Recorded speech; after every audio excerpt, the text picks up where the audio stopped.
Hi there, I'm the _Twig, and I like analysing game rules. This time I'll be continuing my analysis of D&D Playtest 7 with the Warlock. Before I actually go into the new rules and give my analysis though, I have two things that I want to say. First, D&D Playtest 7's Warlock looks a lot more like the 2014 version than it did the Playtest 5 version, and I'm sure the vast majority of people are very happy about that. Personally, I actually quite liked Playtest 5 Warlock, at least as a first draft, so I am sad to see it go. I would have much rather seen a revised version of Playtest 5 than go back to 2014, but that's not what happened, so I'll leave my thoughts on that behind, at least for now. I must say that I really hope that they revive the Playtest 5 Warlock as a new class in a future splat book though. I think that with a bit of a flavour rejig it could be turned into a pretty convincing witch or psychic class. The second thing I want to say is an obvious pun about how Warlocks have patrons, and I also have patrons, and that I want to thank them for their support on https://www.patreon.com/the_twig. They get to watch videos like this early and get to hang out in my Discord server. SK gets special credit for being kinda like a great old one sometimes. So let's have a look at these rules then. First thing to note is that the Warlock is back to being charisma only, and has returned to just light armour. This is a bit disappointing. I really like the Wizlock, but it's fine. Something I'm less fine about though is that we're returning to the old 2014 spell slot progression. I have major issues with this, pretty much entirely around the fact that the third spell slot is all the way back at 11th level. Many campaigns don't even get that far. If you're in a campaign where you have constant short rests, it's fine, but if you're not, then 2 slots is just not enough past tier 1 play. There are some additional features in the Warlock to aid this a bit, but spoiler, I don't think they're enough. I do have some proposals for the spell slot problem, which I'll go over in a bit. Moving on though, spell lists. All casters are back to the 2014 lists, but Warlock has some additions. They can now learn Bane, Detect Magic, and Speak with Animals. Bane is actually huge. Warlock is kind of infamous for having fairly poor first level spells, so getting access to this is really important. Bane is a greatly underrated spell because it typically competes directly with Bless, which is probably the best non-reaction first level spell in the game. When you take it out of that direct competition though, Bane shines really strong. It's an incredible debuffing spell, which makes it harder for enemies to hit you and makes it easier for other spellcasters to hit them. Bane with Toll the Dead or Mind Sliver is almost certainly going to be better than Eldritch Blast at first level. On the subject of Eldritch Blast, both that and Hex reverted to their 2014 versions. Hex is whatever, don't really care, but Eldritch Blast I am more disappointed about. In Playtest 5, Eldritch Blast only scaled with your Warlock level, not your character level, so dipping Warlock was significantly less potent. I don't really like having dips with significant power, like EBAB did, so I think this is unfortunate, and I hope that they go back to making it scale on Warlock level only. Maybe even make it a class feature, so WotC doesn't have to mess around with this one cantrip that works by different rules than others. Right, we're still at first level, and there's still more to talk about, because Eldritch Invocations are now available right from the start. I'll go over the actual options in a bit, but I think we should look at the invocation progression now. In 2014 you got 2 at 2nd level and maxed out at 8 by 18th level. This new Warlock gets 1 at 1st level and a full 10 at 18th level. 2nd level and 5th level are big jumps because you get 2 additional invocations, 4, 3 and 5 respectively, giving you a lot more freedom. Unfortunately though, they have taken away the ability to change your invocations on level up. Once you pick an invocation, you're stuck with it. I really hope that's a mistake because it's horrible for new players. What if they picked an invocation not really understanding how it works and then want to change it later when they're more used to their character? This is something that I'm genuinely not going to compromise over. Invocation switching needs to come back. Right, with all of that done, let's finally level up to 2. There's a new feature here called Magical Cunning, which says that you can spend a minute to get back half of your spell slots, rounding up once per day.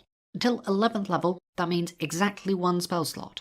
In effect, Warlock now has 2 short rest spell slots and 1 long rest spell slot, and that still doesn't feel like enough. There's another feature later on which gives an additional long rest first level spell slot, but I still don't think that's going to crack it. A 7th level Warlock with 2 short rests essentially has 7 or 8 slots, whereas other casters have 11, before accounting for anything like sorcery points or arcane recovery. Again, I have some proposals for this. At 3rd level, Warlock gets their subclass, which is any of the 3 PHB options or the Celestial. I'll talk about them after going over all of the core Warlock stuff. Level 9 brings back Contact Patron from Playtest 5, which I'm really happy to see. This is a great little feature. I'd like to see a little change to contact other planes so that the saving throw is your spellcasting ability rather than just always intelligence, but since Warlock gets to ignore it anyway, it's not a major issue. Level 11 is the same Mystic Arcanum as in 2014, except you can swap out your spells every level, which is a much needed quality of life upgrade. I really hope that they bring this back to Eldritch Invocations too. Finally, 20th level is Eldritch Master, which is the same kind of mediocre capstone as always, except it's actually got a soft nerf because you could already get back 2 slots anyway. So Core Warlock, meh. Contact Patron and Bane are really lovely additions, so I'm super glad that they're here. But Eldritch Blast reverted to work on character level and the spell slot issue didn't really get addressed in a major fashion, which is the main thing I wanted to see. I have 3 proposals for this issue. First is to just give more spell slots sooner. Maybe 1 at every subclass level except 3. That would be 6, 10 and 14. This would give the Warlock a lot more to play with, and would even work with the flavour of the Patron giving them more power. But I think that WotC are very cautious about giving Warlock 3, 4th or 5th level spell slots when other classes only have 1. And that brings about my second proposal. Don't know how many of you have ever checked out Pathfinder 2e Summoner and Magus. They have a similar spell slot progression where they have a very limited number per day, typically 4, but their slots increase in level as the character does. Pathfinder does this very clever thing though, where it gives the Summoner and Magus 2 of their highest level slots, and then 2 of the level below. What if D&D just directly stole that? Have a feature that gives you an additional lower level Pact magic slot, so maybe at 7th level you would have 2 4th level slots and 2 3rd level slots, all of which recharge on a short rest. That would significantly increase the Warlock's resources without giving them too much power too soon. Finally, this third one came from my friend Sir Atlas, who suggested that Pact magic should work like the new Channel Divinity and Second Wind. You have a moderate pool that you get back every long rest, but you also get back 1 slot every short rest. This would greatly lessen the difference between a table that gets lots of short rests and a table that gets none at all, which would allow for much finer balancing. Now let's go a little bit deeper on invocations. First things first, you may have noticed that I didn't talk about pacts in the main Warlock. That's because they're all invocations now, so you can take multiple or not take any at all. That's probably also why the Warlock gets more invocations now. I'm going to go through these invocations in level order, with the exceptions of the pacts and related invocations, which I'll do on their own afterwards. So back to first level for a while. We're starting off with Agonizing Blast. This can now be applied to any Warlock cantrip you know, not just Eldritch Blast. I think that at low levels you want this on either Mindsliver or Toll the Dead, so you can use them with Bane. Some other good options are Magic Stone, the official best spell in the game, as well as Booming Blade, which should add to both damage rolls, and if you get it from Tome, maybe Shillelagh.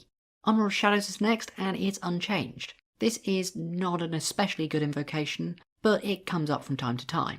Devil's Sight finally got Dim Light added to it. Functionally, in a real game this probably makes no difference, but it's nice to see.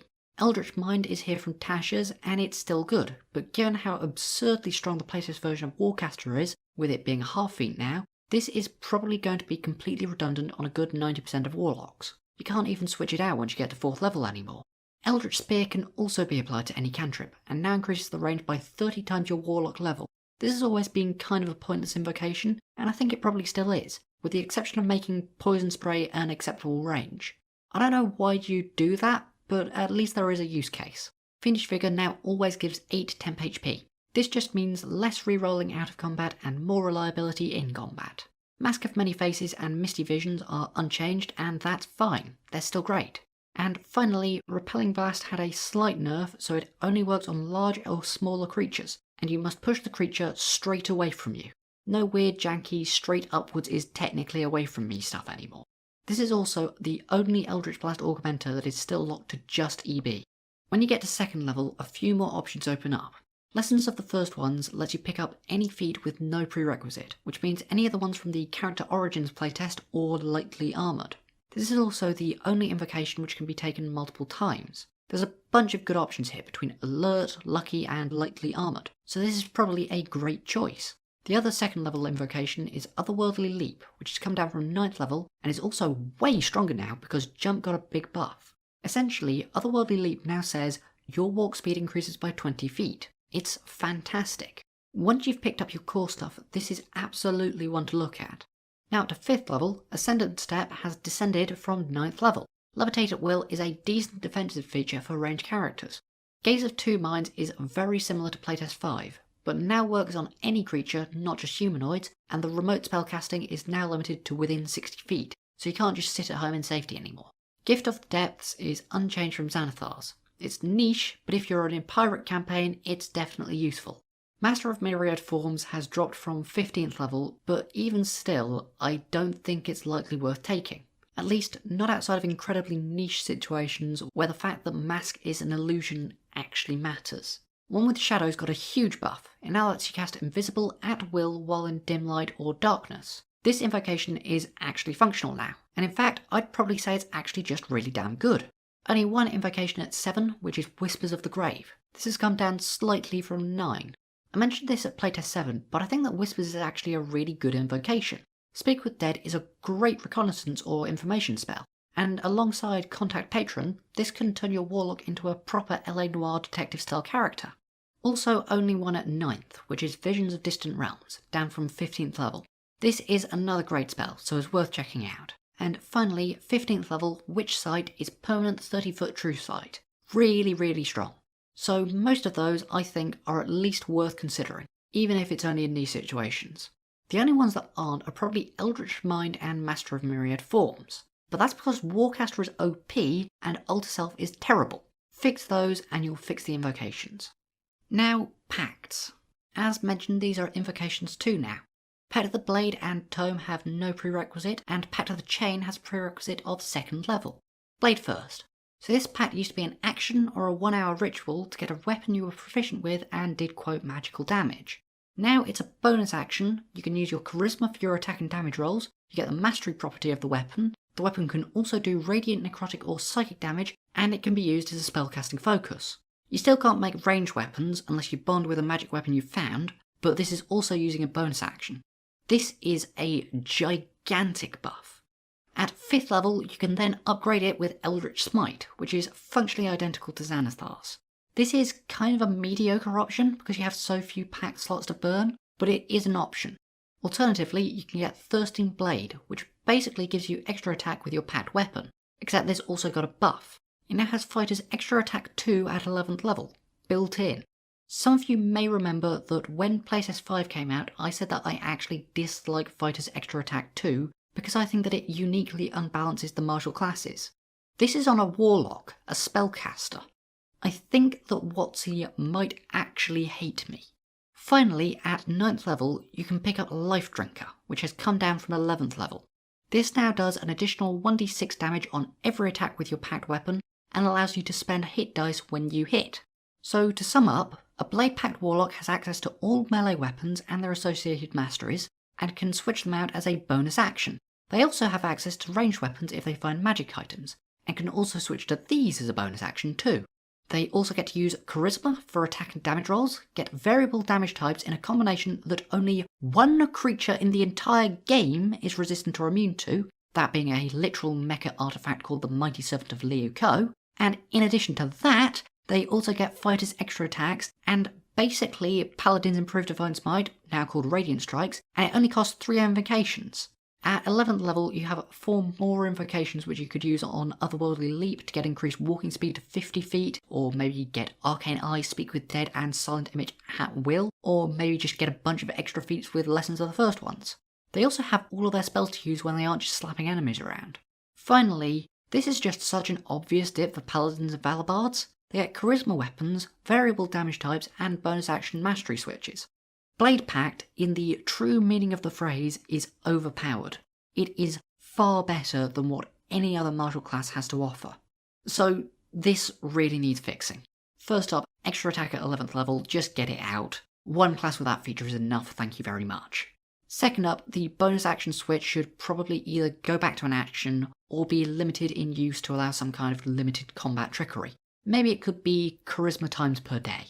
Third, I'm going to say something very controversial. Why does everyone think that Blade Pact needs charisma weapons? The answer is that it's because Hexblade did. If Hexblade never existed, no one would be asking for charisma weapons, and it would still be fine. Paladins and Blade Singers have been managing without charisma and in weapons for years, before and after these options became a thing. And you know what? So was the old Blade Pact. The argument against this is that Hexblade does exist, so every Bladelock will just be forced to be at Hexblade again. but honestly I'm not convinced. Genie and the new Archfey are really good options too, and now that subclasses are at 3rd level, Hexblade is a much less attractive dip. So that's a lot of nerfing, but to make up for it, let's buff Life Drinker a bit. Return it to D8, and maybe it no longer requires you to use hit dice to heal. Having additional spell slots would also buff up Eldritch Smite, making it much better than it currently is. And maybe you could also just open it up to work with any spell slots, rather than only Warlock ones. With these changes, Blade Pact would be all weapon masteries with limited bonus action switching, variable damage types to hit all except 1 creatures, and then basically a pseudo-paladin progression with extra attack, consistently usable Eldritch Smite, and a buffed up Life Drinker. In my opinion, that's good enough. So after all of that about Blade, let's look at Tome, the other 1st level pact. This now gives you 3 cantrips and 2 1st level rituals from any spell list, and you can change them out every short rest. It also gives you a free once per day 1st level spell slot.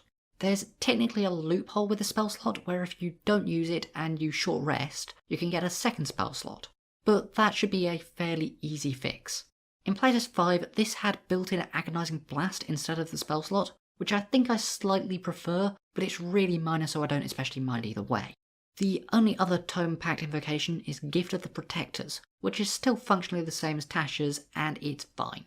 I think that Tome is pretty alright. It's a decent use of an invocation. Honestly, I think that it would be safe to make that spell slot just a straight up normal short rest spell slot. It doesn't need to be long rest only. The only other thing I want to mention again though is that Tome allows you to get Shillelagh, which is another way to get charisma weapons on your blade lock if they were taken away.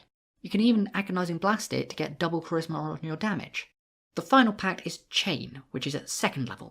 This brings back additional forms for Find Familiar, so I'll be analysing this under the assumption that we're back on the 2014 Find Familiar rather than the Druid and Paladin version.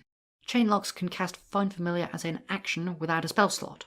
There are also 2 new forms in the Slard Tadpole, which is actually awful, and the Skeleton, which is a large divergence from the other forms because it's a medium creature.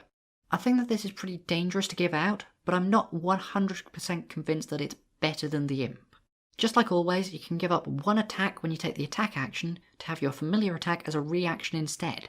This used to be incredibly powerful, due to investment of the Chainmaster allowing you to have your familiar make a 2nd attack by spending your bonus action. But investment is 5th level now, with the only other change being that your familiar has necrotic and radiant damage now. I think that this increase in level is probably a good adjustment. That's it for Chain, and again I think it's fine. Slard Tadpole needs buffing so it's not an actual trap option, and Skeleton needs playtesting to see if it's abusable or not. But I think it's probably okay.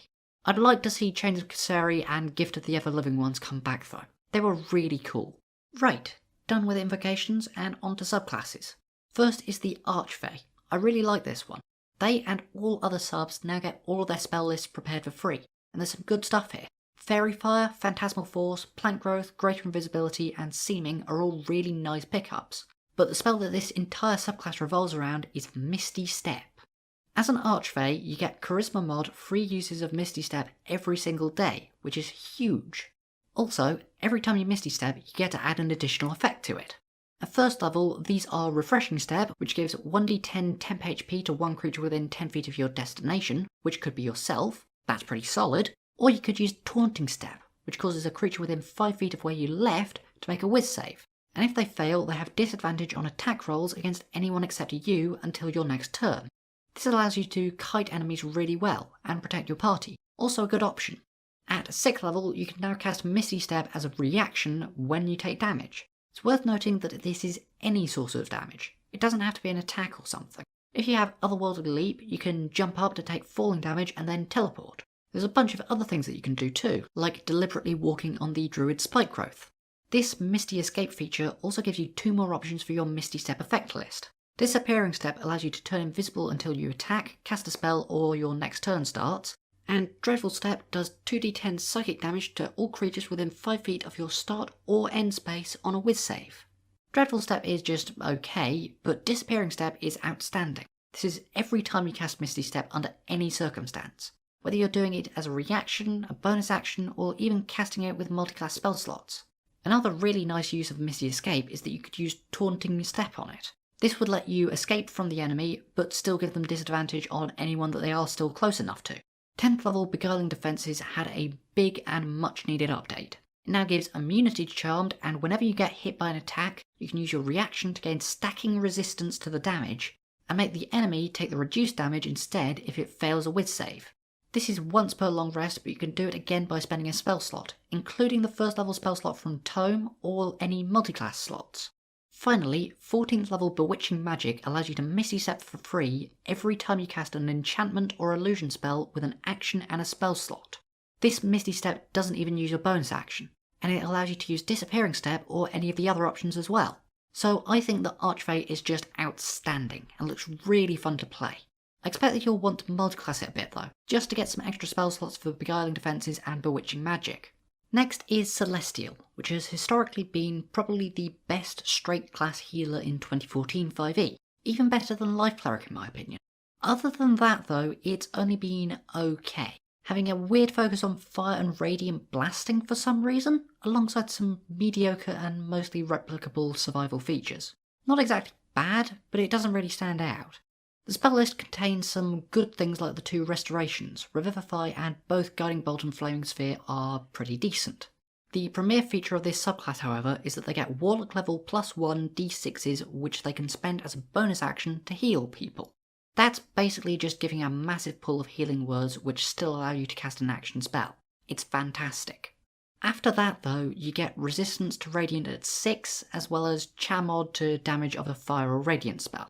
Effectively a free version of Inspiring Leader at 10, and the ability to get up with half of your HP when you roll a death save at 14, whilst doing a small amount of damage. The only change there is that Celestial Radiance, the Inspiring Leader at 10 feature, now also works when you do your 1-minute ritual to gain back a spell slot or 2. This sub is still not bad, but I'm unlikely to pick it, especially now that Give to the Ever-Living Ones isn't an option. The third sub is Fiend. This one is fairly similar to the Playtest 5 incarnations, but there are a few changes. On the spell list, it retains Command and Suggestion, which are both great, gets back Fireball, picks up Fire Shield over Blight, which is a brilliant trade, and then gets Geas instead of Flame Strike. Now, Geas isn't an especially good spell, but I actually just don't know why it's here. This is a spell I would normally associate with Fey, not Fiends. Weird flavour stuff aside, this is an okay list. Suggestion and Command are great, and people generally like Fireball. Moving on, Dark One's Blessing now gives you Chow plus Warlock level, temper HP whenever you kill something, or something dies within 10 feet. That's pretty excellent. Dark One's Own Luck just got a clarifier saying that it can add D10 to a check or save, chat times per day, but only once per turn, which is fine.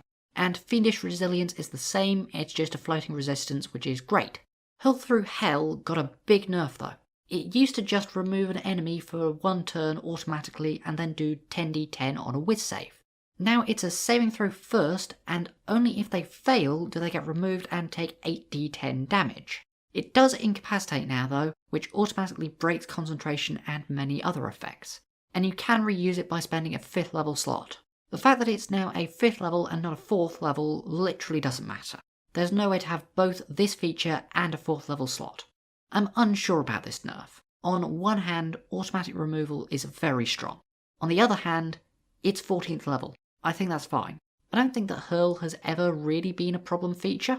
Admittedly, I don't have a huge amount of experience with it, since I've never played a long term with a high level Fiend lock. But it's been fine in one-shots, and Otto's Irresistible Dance is a similar effect that I also consider absolutely fine.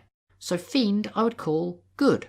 Hurl Through Hell got nerfed, but I still think that this is probably the strongest Fiend we've seen until 14th level. Finally, we have the Great Old One. This is kind of infamously terrible in 2014. It had an okay spell list, but you had to spend spells known, and its class features were just really subpar. Now it gets those spells for free, which is lovely. Distant Whispers, Detect Thoughts, and Tasha's Hideous Laughter are really nice pickups. Probably my favourite thing here though is the addition of Modify Memory. Who else in the party is going to have on-demand Modify Memory? That's just not a spell people go for. You can even get back a spell slot with Magical Cunning and still have time to use it. Neat pickup. At 3rd level they get Awakened Mind, which used to be one-way telepathy, but it's now 2-way if you share a language. Also, new feature, Psychic Spells. This allows you to change the damage type of any spell to Psychic, and gives you free Subtle Spell on any enchantment or illusion spells. I just want to point out that Misty Visions and Mask of Many Faces exist, and let you run along with that. 6th level Clairvoyant Combatant replaces the terrible old Entropic Ward, and says that when you make a telepathic link with Awakened Mind, you can force the target to make a whiz save, and if they fail, you have advantage against them, and they have disadvantage against you. This is only once per short rest, but it can be done again by spending a 2nd level spell slot. Thought Shield is next, and is unchanged. It blocks unwanted mind reading, gives resistance to psychic, and allows you to reflect any psychic damage you take. I will point out that this reflection is not optional, and I think it should be. Otherwise, this brings up weird stuff when you might accidentally damage an ally, or you might hurt an enemy you're trying to take down. Also at 10th, another new feature. Eldritch Hex gives enemies affected by the Hex spell disadvantage on a saving throw of your choice, in addition to the ability check. This is definitely best used in combination with an ally, but to be honest, I'm not convinced it's worth one of your very limited spell slots. Final thing, create Thrall. You get Summon Aberration for free and can cast it without concentration. When you do, it only sticks around for a minute, but it gets temp HP equal to your Cha plus Warlock level. It also benefits from your Hex spell if you cast it. Excellent feature, really good. All of the Tasha's summons are great, but Aberration is a particularly good one. So that's the subclasses. With the exception of Celestial, which needs a bit more focus, I think they're pretty well balanced. Archfey looks really fun, and Goo just wins the flavour department. My overall thoughts on this Warlock are that the subclasses are really nice, Bane is a wonderful pickup, and I really like most of the Invocations. But Blade is just straight up too powerful. This has to go. As for Eldritch Blast and the spell slot progression, honestly, while reviewing this playtest, I just kept coming back to this one thought. This would be much better as a Playtest 5 Warlock.